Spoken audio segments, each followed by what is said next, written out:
says it's removed more than 4,500 political spam accounts that were being used to target Qatar in a coordinated campaign. They were operating out of the United Arab Emirates and Egypt and used fake personas to push content critical of Qatar while promoting Saudi Arabia. Well, Twitter's also suspended the account of the former Saudi royal court advisor, Saud al-Qahtani, who's been implicated in the murder of the Washington Post journalist Jamal Khashoggi. Right, joining us here is Marc Owen Jones, Assistant Professor of Middle East and Digital Humanities at Hamad bin Khalifa University here in Doha. Thanks for joining us.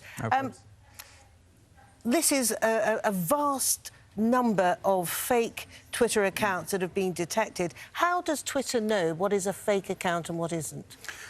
Twitter will have many ways of determining what's fake or what's not fake. This usually involves looking at the metadata. So does that account tweet a lot? Is there suspicious activity in terms of the nature of the tweets? Is it repeating other tweets repeatedly?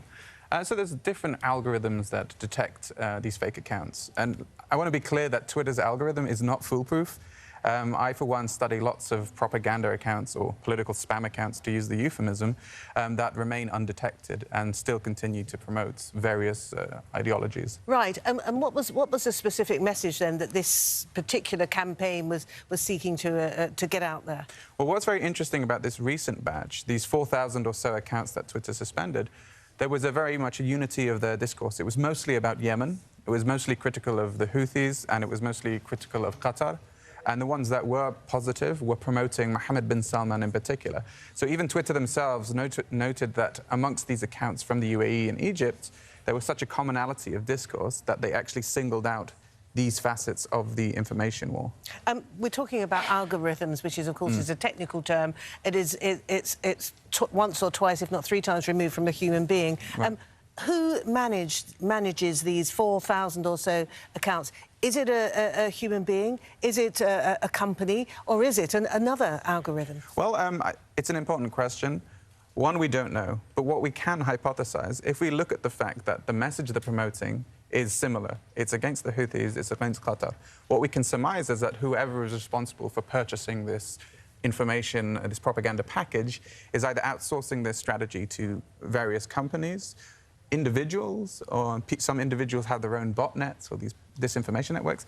So I think it's important to see that whoever is running these accounts might be multiple actors, all of whom are probably on some form of payroll from a middleman or middle person who's taking the money from whoever the entity is, whether it's the state, to this other person. So presumably, I mean, now they've been kicked off Twitter, presumably all they need to do is reboot, rebrand themselves and go back on and do it again. That's exactly what they have to do, and this is what happens. People often get suspended. They have their Twitter account suspended. A couple of days later, they set up a similar account with a similar name, and it's back to square one. That's why I think Twitter need to work on their verification process. And can I very quickly ask you one last question, then, about the former associate of Mohammed bin Salman, who had his personal Twitter account, very briefly, if you would. Yes, Saud al-Qahtani, it's surprising that he's had his account suspended now, because he was banned from the US last year. He has been accused of endangering people's lives using Twitter for a long time. So why is his account being suspended now? That's the big question. The other big question is, why have Twitter not provided the archive of his tweets, but they have provided the archive of all the other accounts that they suspended? All right, sounds like you know the answers. Marc Owen Jones, thank you very much indeed.